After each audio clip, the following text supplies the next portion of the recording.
तो कैसे हो आप सब लोग। आई होप कि आप बहुत अच्छे हैं और परीक्षा की तैयारी तो बेहतरीन कर ही रहे हो।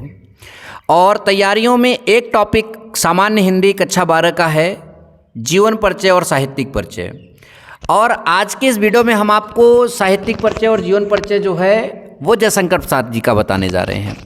बहुत बेहतर ढंग से आपको यहाँ पर नोट्स बनाकर दे रहा हूँ, इसी नोट्स का उपयोग करिएगा। कम शब्द में पूरी जानकारी आप जो है दे देंगे।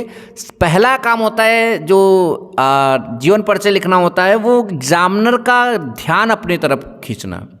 सबसे पहले आप बेहतरीन हेडिंग डालिए। क्या करिए? बेहतरीन हेडिंग डालिए जयशंकर प्रसाद, फिर यहाँ हेडिंग डालिए जीवन परिचय। अब फिर स्टार्ट ऐसे शब्द से करो जो हिंदी में वो एक गरिमा वाले शब्द होते, जैसे छायावादी युग के प्रवर्तक महाकवि जयशंकर प्रसाद। अब ऐसे स्टार्ट करोगे तो नहीं सही रहेगा। जयशंकर प्रसाद का जन्म काशी के एक वैश्य परिवार में हुआ, वो एक सामान्य स्टार्ट करना हुआ।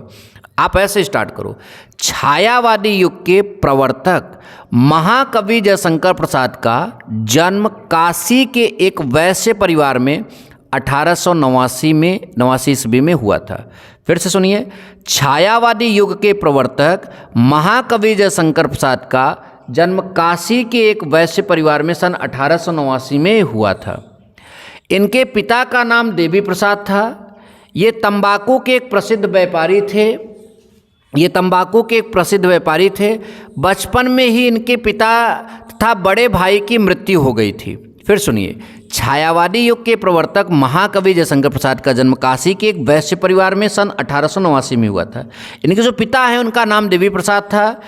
ये तंबाकू के प्रसिद्ध व्यापारी थे, मतलब तंबाकू बेचते थे। बचपन में इनके पिता और बड़े भाई की मृत्यु हो गई थी। क्षय रोग आई थिंक टीबी को कहते हैं। तो क्षय रोग से पीड़ित होने के कारण 15 नवंबर 1937 में इनका स्वर्गवास हो गया। अर्थात लगभग मेरे ख्याल से 49 साल की उम्र रही होगी जब ये जो है दुनिया छोड़कर गए थे। तो ये हो गया इनका संक्षिप्त जीवन परिचय। और इतना ही लिखना होता है। अगर थोड़ा सा और लिखना चाहते हो आप इनके पढ़ाई लिखाई के बारे में तो और इंक्लूड कर सकते हैं। अच्छा, इतना होने के बाद हम क्या आपको बताएंगे यहाँ पर साहित्यिक परिचय। अब साहित्यिक परिचय में आप हिंदी साहित्य के बारे में इनका क्या क्या योगदान रहा है, और इनका योगदान तो बहुत ही ज़्यादा रहा है। बहुत सारी रचनाओं को जो है जयशंकर प्रसाद जी ने यहाँ पर जो है लिखा है। तो जाहिर सी बात है इनका योगदान बहुत ज़्यादा रहा है। तो देखते हैं क्या क्या योगदान रहा है। जयशंकर प्रसाद छायावाद प्रवर्तक, उन्नायक तथा प्रतिनिधि कवि होने के साथ साथ, प्रतिनिधि कवि का मतलब होता है कि और कवियों का ये प्रतिनिधित्व करते थे और कवियों के ये जो है एक प्रकार से नेता थे। तो प्रतिनिधि कवि होने के साथ साथ युग प्रवर्तक, मतलब उस युग के प्रवर्तक थे। नाटककार, क्योंकि नाटक भी लिखते थे। कथाकार, क्योंकि कथा भी लिखते थे। उपन्यासकार, उपन्यास भी लिखते थे।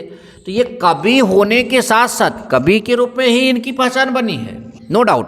जयशंकर प्रसाद एक प्रसिद्ध कवि थे, बट ये युग प्रवर्तक भी थे, ये नाटककार भी थे, ये कथाकार भी थे, ये उपन्यासकार भी थे। इनकी प्रसिद्ध रचना कामायनी है, जिसमें छायावाद के प्रवृत्ति एवं विशेषताओं को बताया गया है। कामायनी ध्यान दो, ये जयशंकर प्रसाद की बहुत प्रसिद्ध रचना है। जयशंकर प्रसाद छायावादी युग के सर्वश्रेष्ठ कवि है। प्रेम और सौंदर्य इनके मुख्य विषय है, अर्थात प्रेम और सौंदर्य टॉपिक पर इनकी कृतियाँ, इनकी जो कविताएं हैं आपको देखने को मिल जाएंगी। इनके काव्य शास्त्र जो हैं इन्हीं टॉपिक पर हैं। तो आई होप कि आपको इनका साहित्यिक परिचय भी अच्छे से समझ में आ गया। अब कुछ इनकी कृतियों के बारे में जान लेते हैं, इन्होंने क्या क्या लिखा है। तो कृतियाँ हेडिंग डालो, लिखो। इनकी प्रमुख कृतियाँ निम्न हैं। काव्य में जैसा कि आप सब जानते हैं कामायनी बहुत ज़बरदस्त रचना है। कामायनी बहुत ज़्यादा मतलब कि महत्वपूर्ण रचना है। आंसू, लहर, झरना, ये बहुत इंपॉर्टेंट रचना है। कभी कभी जो है जो आपका 10 नंबर बहुविकल्पी का आता है शुरुआत वाला, उसमें भी ये पूछ लिया जाता है कि ये किसकी रचना है। कहानी में इन्होंने आकाशद्वीप कहानी लिखा है, इंद्रजाल लिखा है, प्रतिध्वनि लिखा है और आंधी। आकाशदीप, इंद्रजाल, प्रतिध्वनि और आंधी कहानी लिखा है। उपन्यास में इन्होंने कंकाल, तितली और इरावती अपूर्ण जो है ये का उपन्यास इन्होंने लिखा है।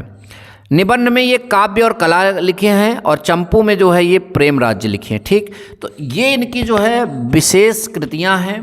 तो जयशंकर प्रसाद एक उच्च कोटि के कवि थे, छायावाद में सर्वश्रेष्ठ कवि थे। ये उन्नायक थे, ये प्रतिनिधि कवि थे। तो ऐसे महान कवि के लिए हम लोगों का सत सत नमन है। और आप इनके बारे में पढ़ें, जानें, और परीक्षा में अगर आपको इनके बारे में लिखने का अवसर मिलता है तो बेहतरीन जो है लेखन शैली से आप अपने जो है एग्जामिनर का दृष्टि अपनी ओर बना सकते हैं। तो ऐसी और वीडियोज़ के लिए आप हमारे चैनल को सब्सक्राइब करके चल जाइएगा। मिलेंगे नेक्स्ट वीडियो में। Thank you so much. जय हिंद, वंदे मातरम।